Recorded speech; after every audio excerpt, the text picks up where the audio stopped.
I have a memory here from Christmas when I was in Mullingar, which is a long time ago now. It surprised me, the amount of people who tell me I should go back to Leitrim. I don't think they mean it offensively. They just believe naively that happiness is still to be found in a rustic world, with a dainty chimney of curling smoke in the wild mountains, and the glow of lights in the window at night, and the silence of calm abiding, unbroken but for the wild call of the hen harrier, or the screech of the wind in bare winter trees. And I suppose Christmas makes some people think of donkeys and stables and robins and holly bushes and fields of white snow and angels somewhere up above it all. I was in Canton Casey's, it's a public house.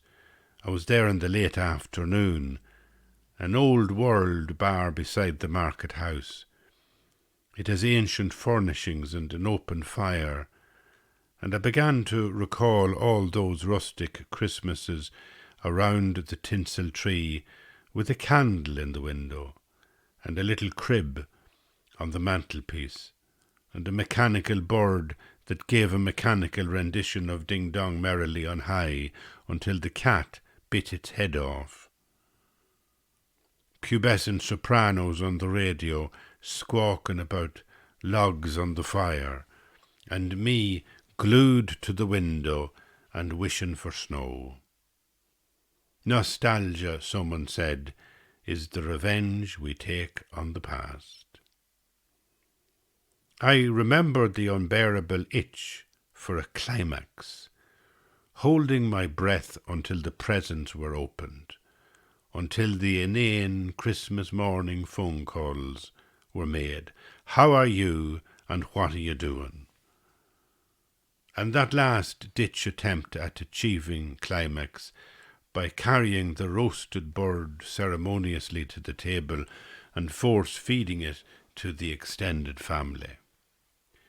But I could never admit to anyone that there was always a moment of anxiety in my little wonderland, a moment of bitterness in the sleepy hours of Christmas afternoon, when things never quite hit the bullseye of angelic bliss.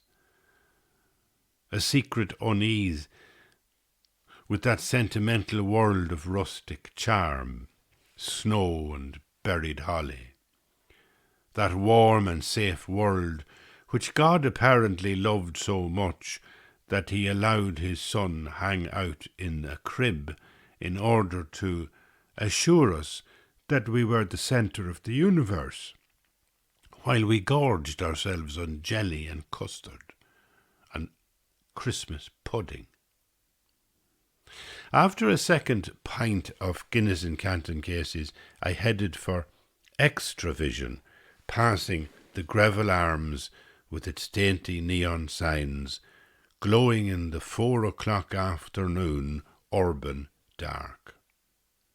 This could be Tokyo, I thought. People on the sidewalk gazing into screens, talking into mobile phones, waiting for money that comes out of walls. Everyone stressed in the fairy light, the relentless cry of the pogues from every shop window, "Happy Christmas, your arse." A very famous actor told me once that he was born in Mullingar. "I never knew that," I said. "Not many do," he admitted. "I ran away with the theatre when I was 12. He described the night when a new McMaster came to town with his fit-up company, how he was enthralled, and how he slipped away from home and joined up with the company as a general hand. The following night, we played in Eton Derry, he told me.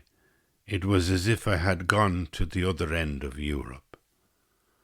But Europe, with all its modernist isolation and intellectual uncertainty, is a civilization that was first imagined by poor immigrants in small cafes with only their stories, memories, and small change for coffee.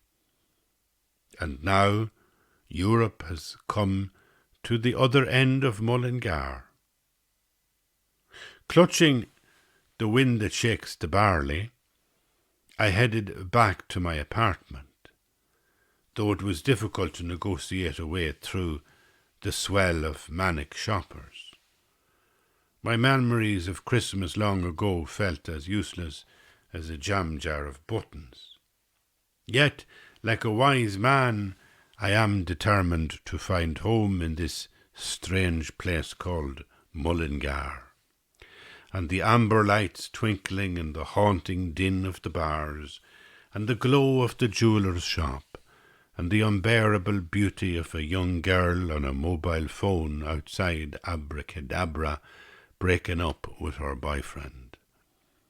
And I can hear something beyond the traffic or the sound of rain sweeping the streets.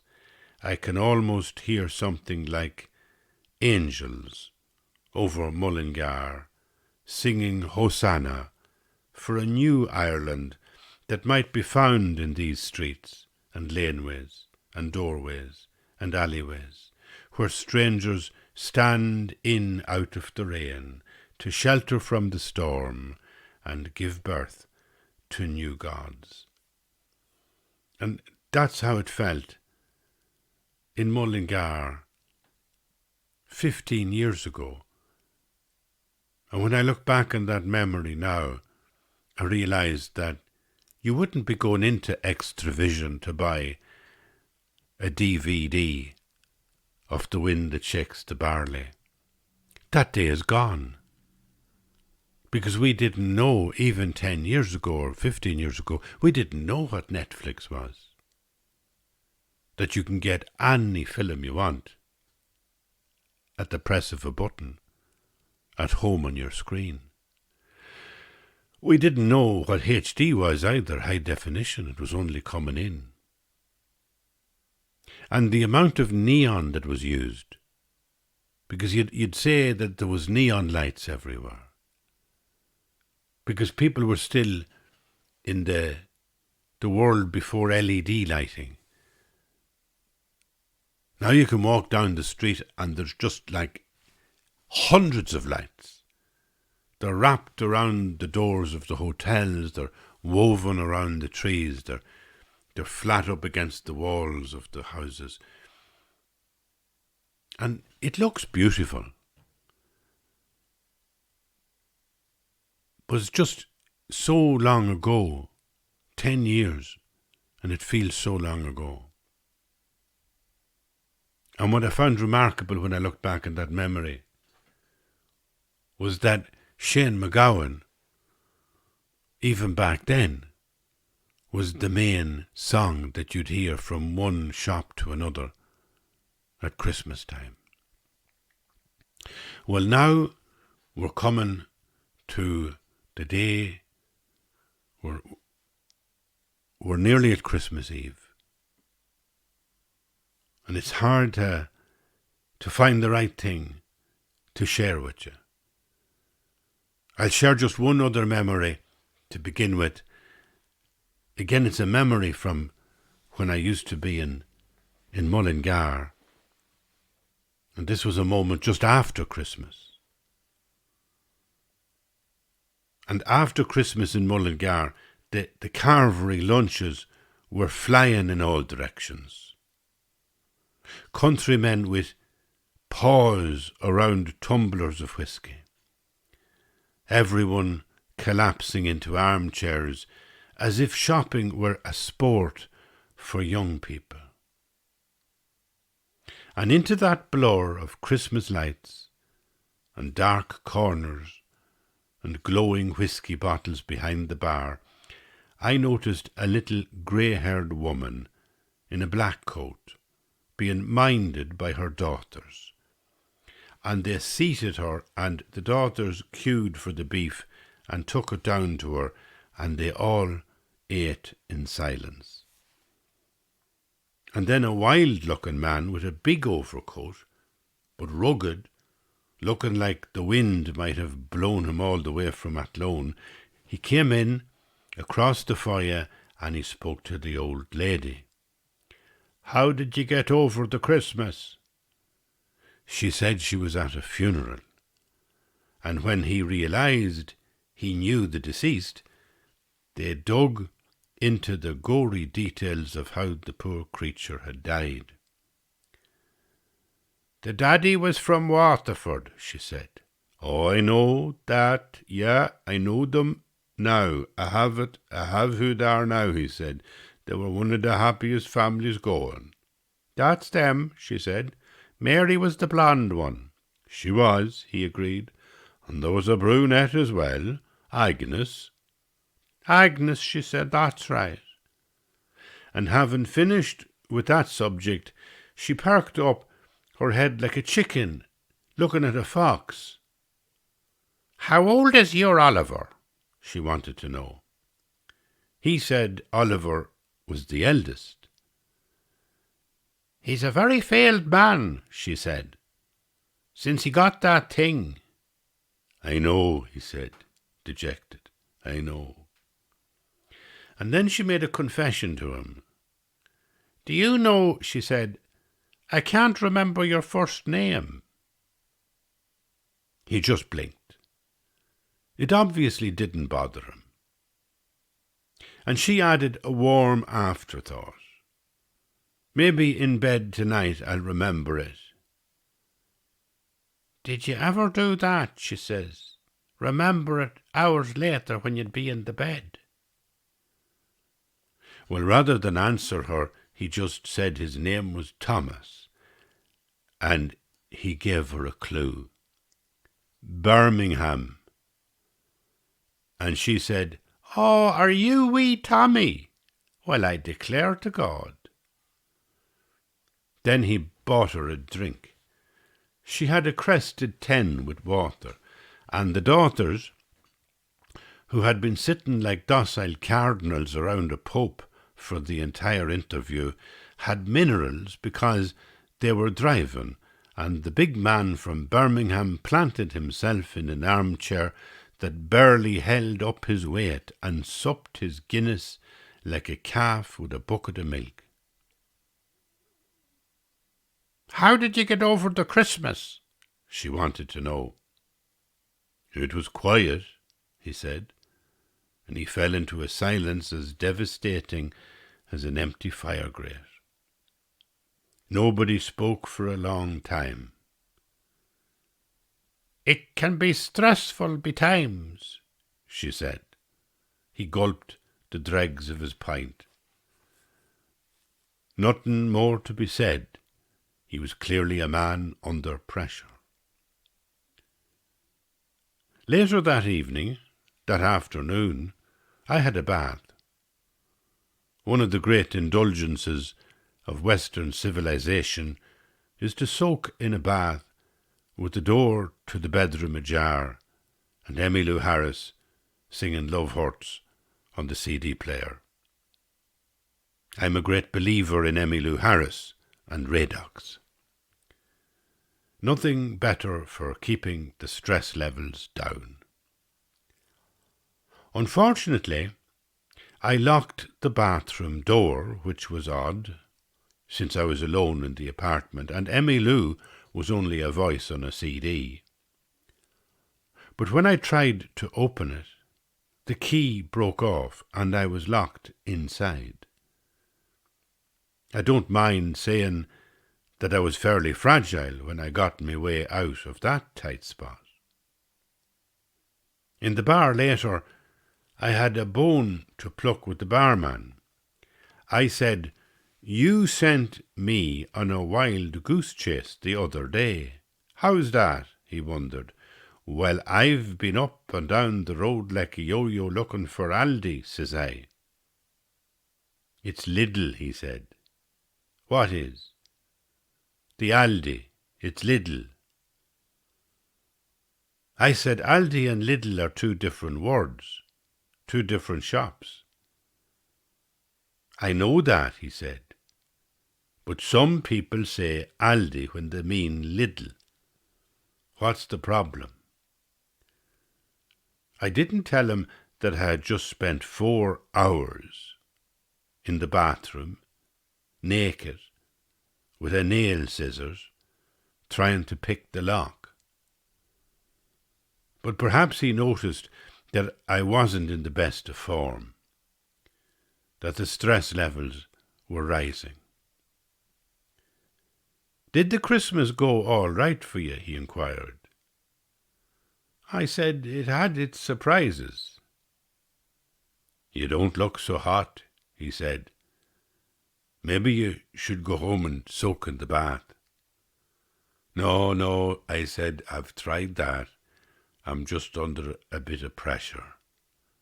He leaned across the counter. He eyeballed me. Looka, he says, pressure is for tires. Why I'm sharing that with you, and it's a true story, I think it sums up a whole lot of things about me. One is I love listening to people, and I love listening to the kind of inconsequential conversations people have. How people relate to each other in conversation, country people in a hotel like the Greville Arms. It's very, very graceful, delicate, honest. And even listening to those conversations relaxes me. And that's what was going on there. I was relaxing just listening to other people having a conversation. And it's like because they were relaxed, then I become relaxed. But I was in that bathroom and I did not know how to get out of it. And I had no clothes on me because I had taken off my clothes in the bedroom and gone into the bathroom, soaked in the bath, got really hot in the bath. I love a hot bath. And then got a chill, and the towel is damp, and there is nothing else. There's not even a hairdryer to warm the place. And it's a cold winter's day in an apartment in Mullingar. And I did not know what to do. There was a mop on the floor, and it was a cylinder, like the handle of it was just a kind of light plastic with a rubber at the one end and the brush part at the bottom end. But you could see that it was a plastic that would break in a second. So it didn't look like something that you would be able to use to open the door. And the only thing I thought of was, if I took off the brush end, the bottom end of it, so it was just like a rod, it was like a stick, and it was cylindric, and if I ran at the door, it might puncture the door. The door wasn't solid wood, it was MDF. But I knew that I only had one chance to do it because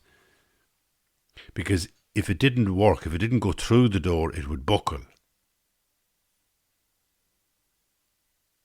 So my heart was in my hand, like. I was really, really nervous. And I ran at the door. And you'd be saying to yourself, just like before you did it, you know, if there was CCTV in that bathroom, if somebody ever saw what happened to me standing there naked with a brush, you know, a floor mop in my hand, charging at the door like I was a knight on a horse. And it was me one chance, and I'm glad to say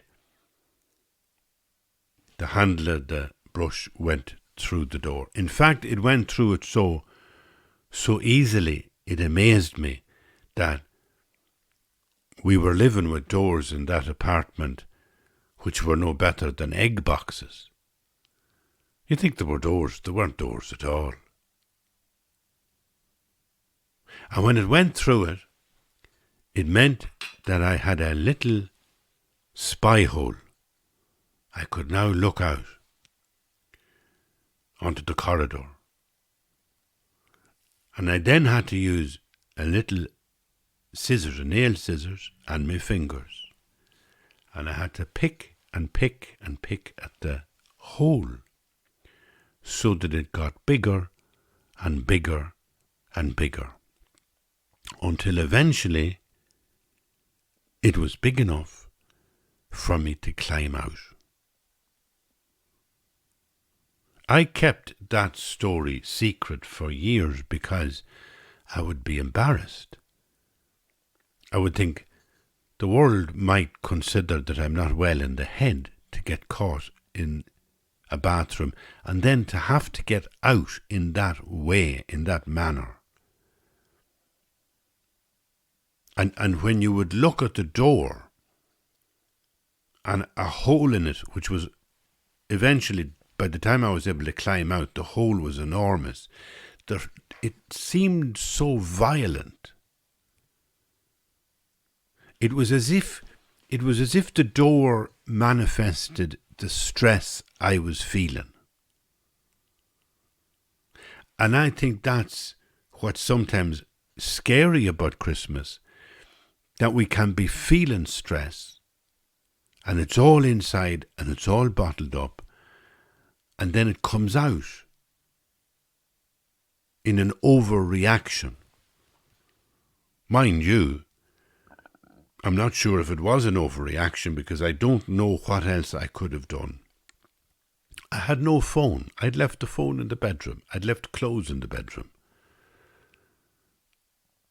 Do you know, I have never, since that day, I have never locked a bathroom door. If I was in a hotel on my own, I would never, ever lock the bathroom door. And I would never go into the bathroom. This is crazy. I shouldn't be telling you this. I'd never go into the bathroom without my phone.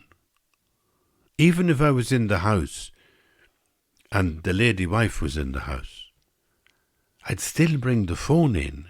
Now, I'd probably listen to the radio, but I'd feel secure that if for any reason you got stuck in the bathroom, you could phone for help. And that story, that moment in Mullingar, which happened about 10 years ago, actually it happened about 15 years ago. Do you know the way that the years fly by? Well, it happened about 15 years ago. But I was under stress. And I did not know I was under stress. And I think that stress came out on me through illness. Over 10 years, from 2012 until 2022, I was getting one thing after another. And it's very easy to say to people, don't get stressed at Christmas. But how do you not get stressed? Right? And that is where I'm going to come back again to the story of faith, the story of religious belief.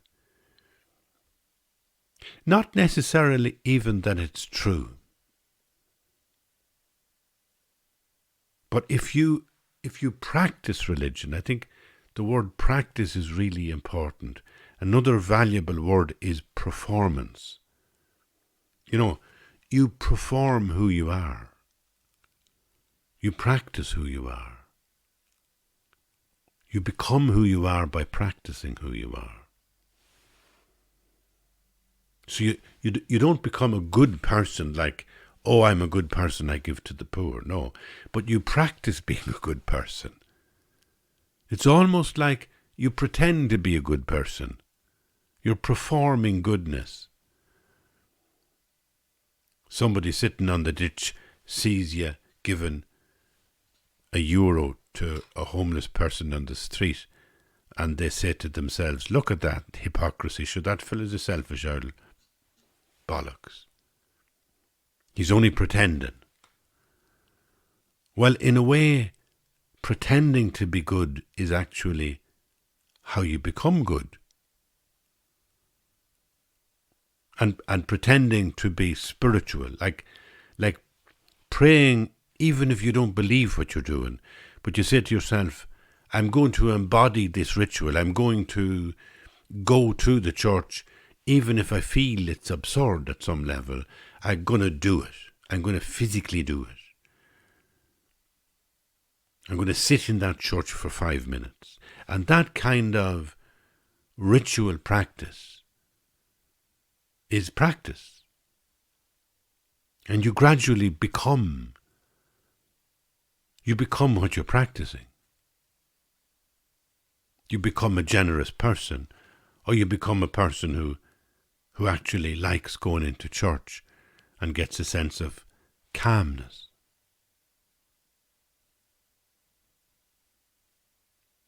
The world, when I look back at memories of even 10 or 15 years ago, and I see the engagement I had with the world, it would seem, I feel that there's so much technology has taken over and kind of hacked our brains. It's like where we were once connected with other people, now we're connected with machines and screens. And I would be the worst of them.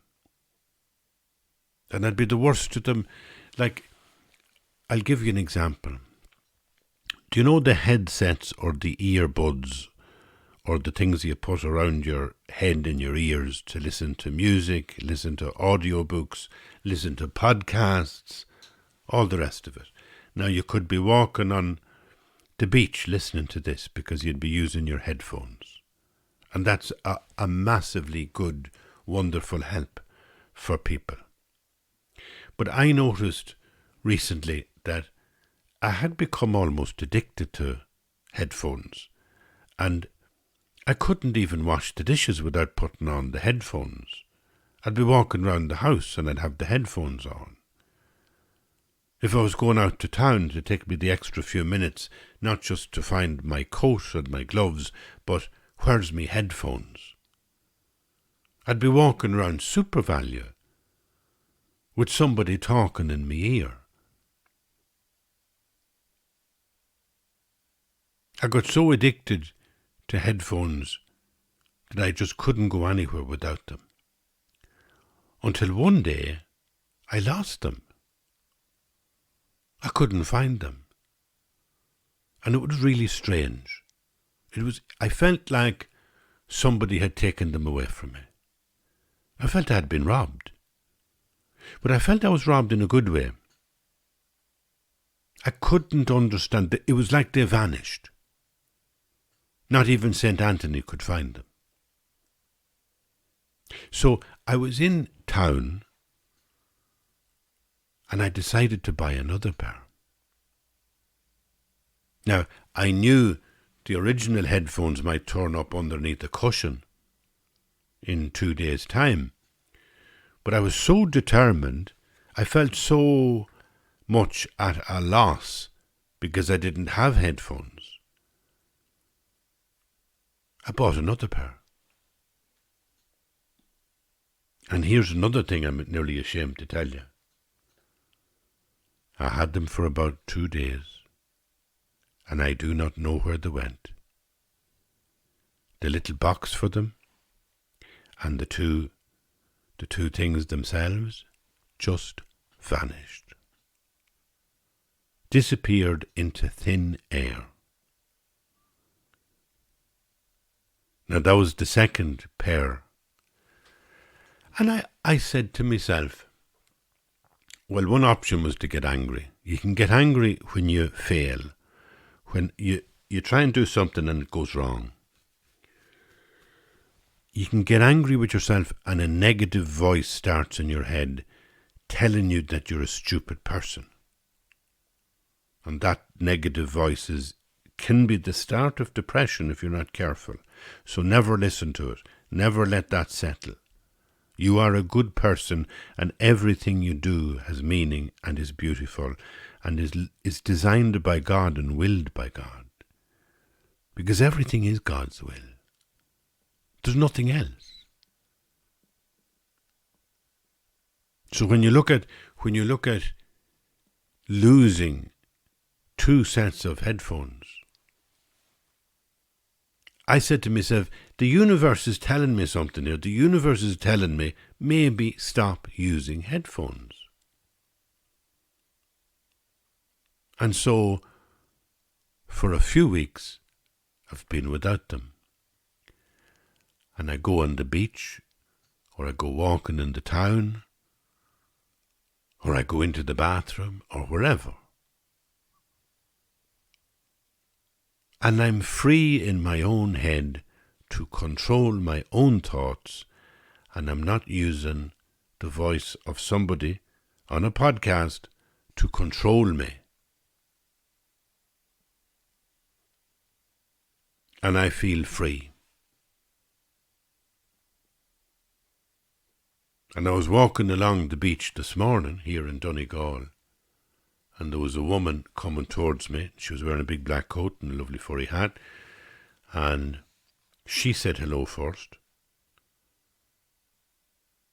And I responded and says to her, "That's a lovely morning."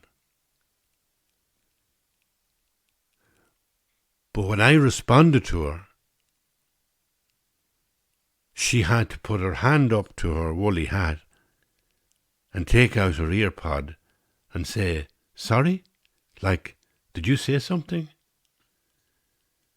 So the first hello was automatic. But then when I actually put a sentence together, it was a surprise to her, and she had to disconnect herself from whatever she was listening to engage with me.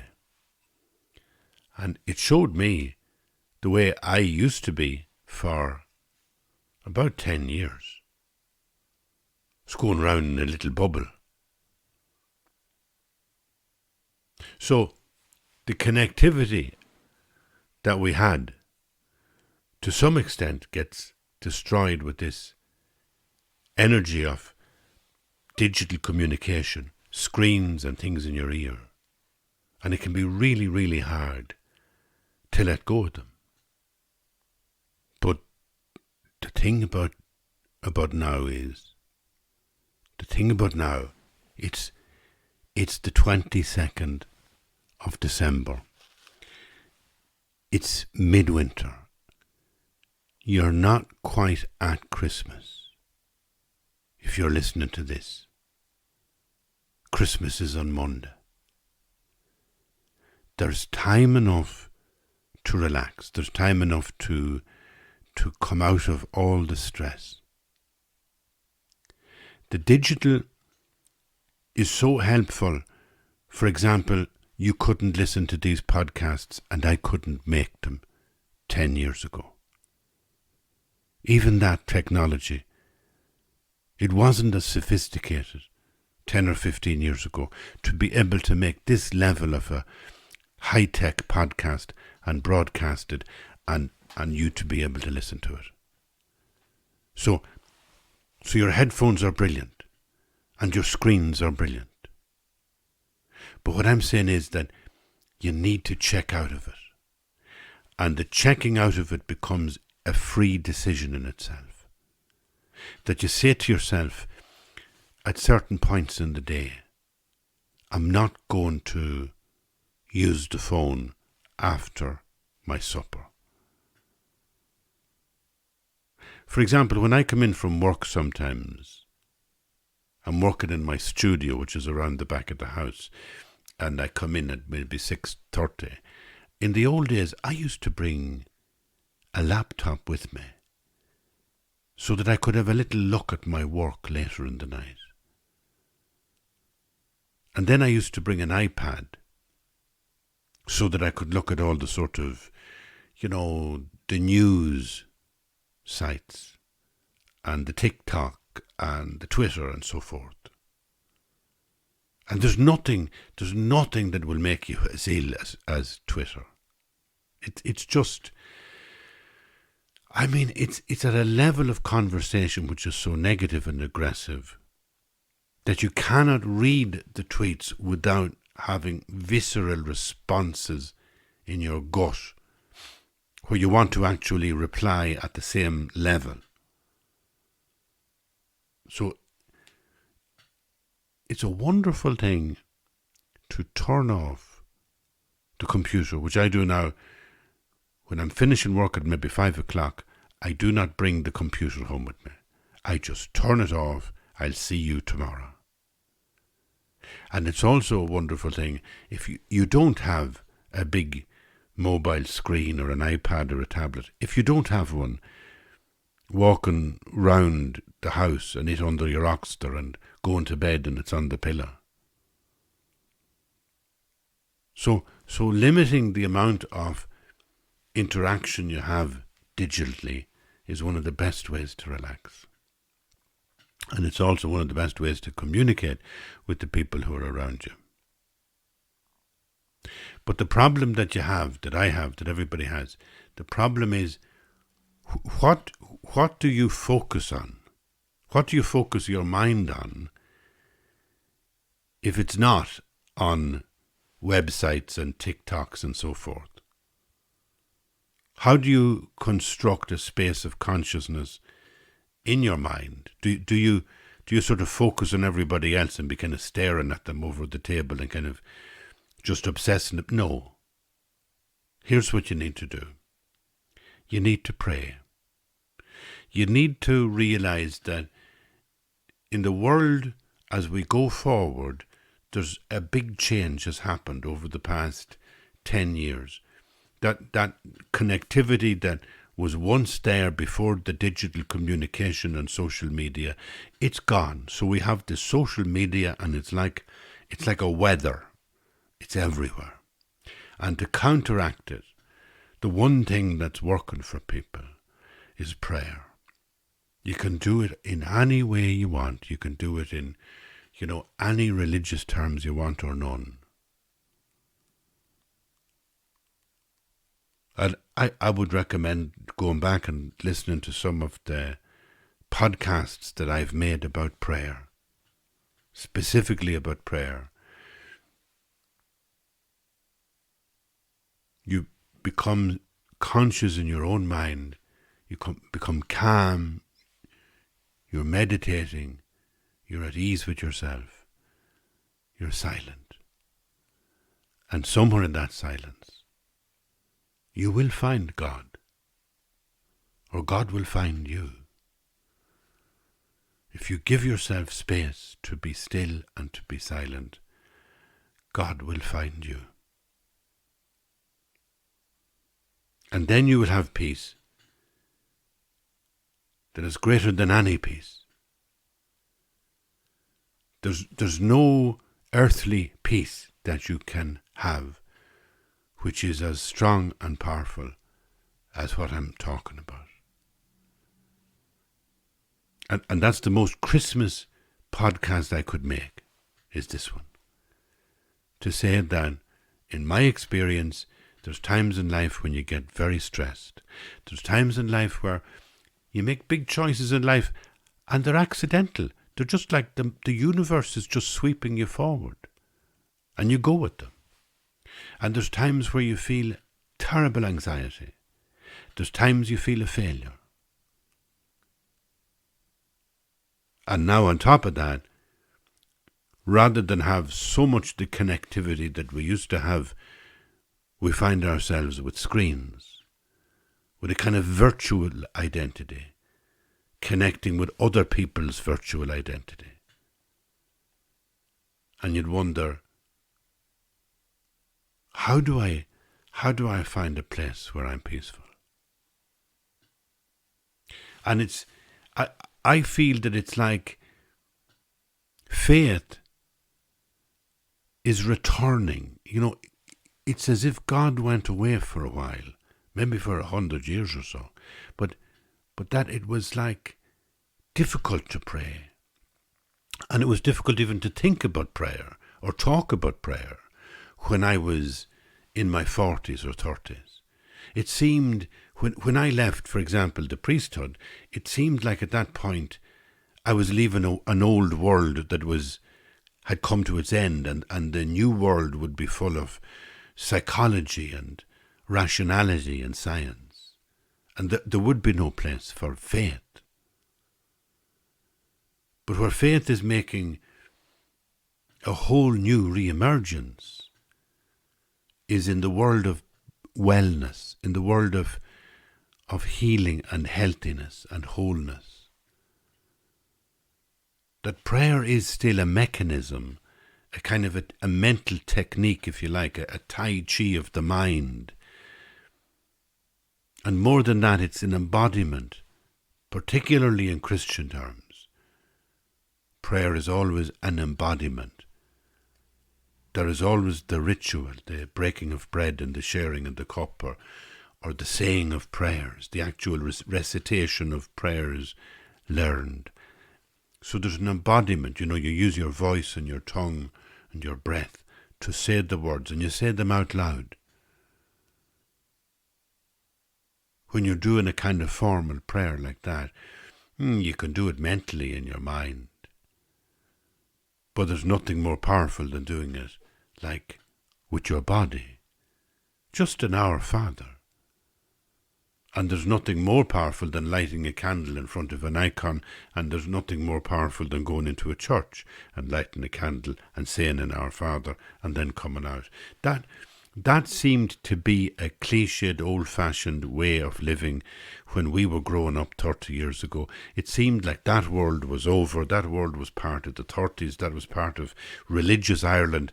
And that was going to die when institutions died. When the institutional religion started to crack and creak and fall asunder with the weight of scandals and everything else. Oh, well, that whole world was gone. It was over.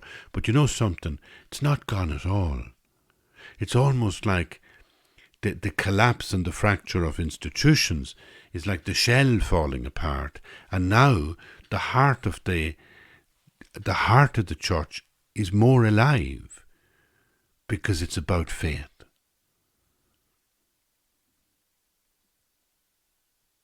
And that's what Christmas is about.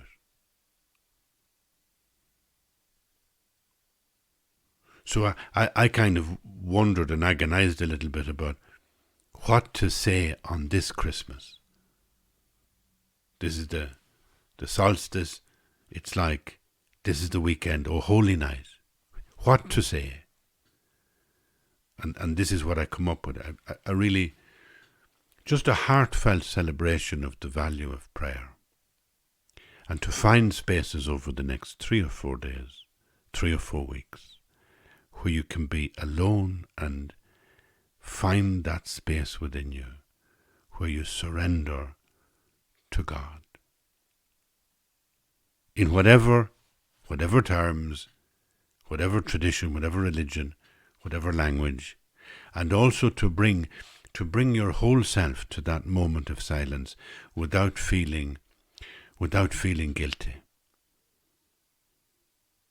What keeps us away from this moment of encounter is guilt, and we feel resentful that the institutions put this trip on us. They made us feel guilty about our bodies, about our sexuality, about who we are, and they still do. And that is true. And then what happens is it becomes a blockage because we feel this guilt. We feel we don't deserve to feel guilty. They make me feel guilty. There's no way I'm going back to that old rubbish. But what I'm saying to you is that just in the experience of being human, there is a technique of wellness which is called prayer, and it will survive all the institutions because it's universal to the human soul. It's the space of interconnectivity between God and humans. There's another point to be made as well. Just one last little comment, but I was aware when I was talking that, like, I was talking about everything being good, you know, every plan, the Lord plans everything for good. And I was thinking as I spoke that, you know, of course that's not true from another way of looking at it, from the way of looking at it from you or me. You know, you look at your life, try and experience that everything in your life is good. You are as pure as a drop of water in the ocean. You are a song. You are a cloud. You are something utterly, completely pure and beautiful. You are where God is born. You know, this sense that the story about the infant, the baby Jesus, is like a story about God actually coming closer, that the human species is evolving over millions and millions and millions of years through the cosmos. And then it's like this moment comes, this intersection happens, where what God has created in his creation becomes awake. The wokeness of history is in the Christ birth. And it's from birth to death, even death in suffering and torture and the most terrible darkness of death. It's like we're saying that between those two places, birth and death, our lives embody grace, they embody purity, they embody the holiness of God's presence. And like folks, friend, it's such an amazing thing I'm saying. It is what Christmas is. Emmanuel, God is present. And here we are. And that's a light that shines in the darkness. So the two things are to be held together. One is that we are pure. And yet there is a mystery of evil and darkness, and it's all around us. And sometimes it infects us like a virus. And that's why I'm going to leave you with it's a little piece that I used it recently for a Sunday Miscellany, this little meditation. But it was precious to me, and it's so relevant to Christmas Day, I'd like to read it again. Because it acknowledges that this light that we feel in us, the fire that burns in our hearts, the fire of joy, it's balanced with darkness. We will not escape suffering or illness or bereavement or grief. Terrible things happen, and it's awful, but there's something about this idea of faith or of prayer in your heart that carries you through the darkness. I had forgotten about the pheasant. He came every winter and hid in the thickets of dogwood where large animals could not get at him, although the cats would be supple enough to venture in if they were brave enough to challenge him. But the pheasant was reasonably safe and well fed, because we tended to him, scattering seeds beneath the bird feeder. It was a joy to watch him strutting on Christmas Day instead of ending up in someone's Christmas pot. We called him Arthur, and he was around for a few winters, although I could never find him in summertime. Then one Christmas came and he never appeared. I knew that the men with guns and dogs and little vans don't arrive on the hills around us until January, scouring the winter lanes in search of prey.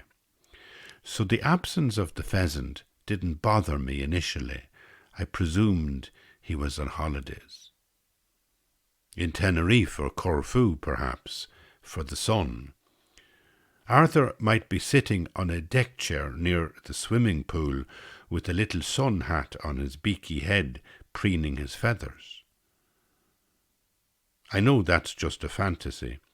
Pheasants don't have iPhones, or thumbs, and fingers for holding cocktail glasses, and they probably don't know where Knock Airport is. And if they did, they wouldn't have a clue what class of a bird was coming at them if a Ryanair flight was landing. But war in the garden was always ugly. Even the cats occasionally arrived at the door with the broken bones and feathers of something half dead in their jaws. And there are badgers around us, and foxes, and an occasional squirrel, all desperate for food in winter. Badgers are so desperate, and hungry betimes, that they get run over by cars as they wobble home on winter nights. The foxes near us are so plentiful and clever that they once broke through a friend's fence away. They took a goose, and then a few hours later they came back for the other goose. So I finally reconciled myself to the fact that Arthur, the pheasant, was missing in a war zone and presumably dead. Which brings me to the story of the furry rabbit. A little toy with a yellow body and big blue ears that I found last winter to replace Arthur. The furry rabbit was made by a Ukrainian woman. It was on sale at a craft auction and exhibition in Donegal in Letterkenny this time last year. There were paintings and craft objects by many Ukrainian artists that are now living in Donegal, but the bunny rabbit drew my attention, perched on the window ledge. Of course, I know that the teeth of a fox, the wheel of a car, or the shotgun of a Leitrim farmer are not as terrifying as tanks, guns, or missiles, especially to a little child. Missiles can target cultural institutions too, galleries or museums or the fragile limbs of a child. And making art is therefore for me a kind of defiance. Art pushes against the darkness of war with magnificent eloquence. The woman facilitating the art exhibition and auction last year announced the name of each artist as she held up their painting, saying who they were and where they were from. Kiev, Odessa, Kherson, Kharkiv. The names rolled out like a litany of sorrow. It was when she spoke the name of Mariupol I shivered, remembering the stories of people trapped in tunnels for weeks and how that city was razed to the ground. In her hand was a small painting by an artist who had hidden underground and fled before the city was reduced to rubble, before Mariupol became a graveyard for thousands of children. The next item at the auction happened to be the furry rabbit, once again made with craft and care, with love and devotion for some child that might have played with it. A child's toy is such a fragile thing, and I could not refuse it. A little crocheted yellow rabbit with blue ears. Yes, I missed Arthur, and I expect he was slaughtered. But I also wanted something with which to commemorate the slaughtered children who will never again play with any soft or furry toy. So I bought the rabbit and called him Arthur. And so far he has lasted well, perched on a shelf of books, from where his button eyes gaze at me relentlessly with a big sad expression that feels like he has been crying. Last year it was Mariupol that the little rabbit cried for. This year it's the village of Be'eri in Israel and the city of Gaza. I don't know what city or village it will be next year, or the year after, because war seems to move like a contagion from one place to another. But the little rabbit will endure. He's a symbol of love, the triumph of art. To me, he is a lamp that shines in the darkness.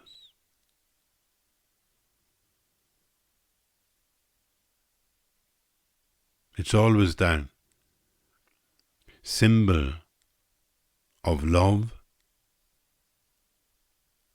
the Christ child born so beautifully in all the images, Mary, his mother, saying yes, surrendering to the angel and becoming the mother of Jesus, who becomes Christ, who is God.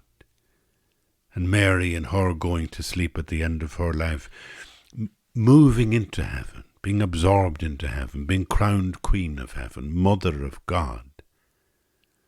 This intersection between transcendence and human consciousness. This unique moment in the evolution of the cosmos. Unique that we celebrate in the moment of this birth. The angels singing overhead, peace to all people of goodwill. All people of goodwill, peace. You will find peace in your heart. And yet always, this is surrounded by darkness. Even the life of Jesus, without any major intention to do anything but share the idea of peace with the human beings around him, even he ends up crucified, crying out on the cross, "My God, why have you forsaken me?" Dying perhaps as if in despair, broken physically, mentally, tortured to death. So there's no point in saying that this idea of the little infant in the crib and all the angels singing peace to the world and it's all wonderful, there's no point in thinking about it as sentimental or as nostalgia or as superficial or as soft. Because we know it's the start of a story that is completed in the darkness of Calvary. And that's the whole point. You, me, all of us face our own little Calvary.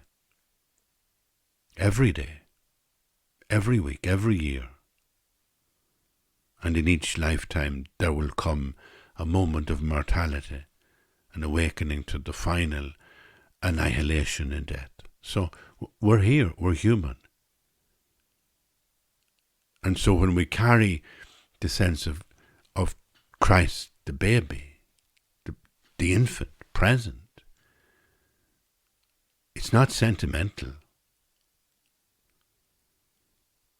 But it does have a very, very powerful balance. No matter what trouble that you go into, no matter what trouble you face, it seems to me that holding to a sense of Christ present in you, is a remarkable gift. And it comes very simply. by being silent, in solitude, by listening in the room of your own heart, and hearing in the silence God's presence.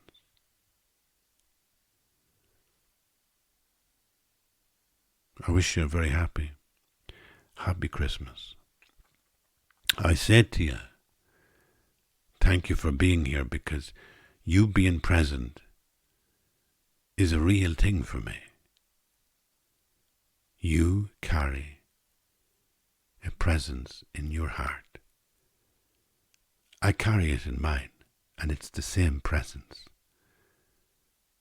You think that the parameters of your conscious mind are the parameters of that which is conscious within you. And I might make the same mistake, but in Christ we are one. This is bigger than us. And no matter what the darkness is around you,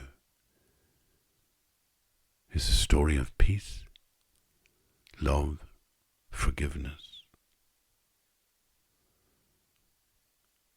And they're all the ways that I wish you a very happy Christmas. And thank you for being here.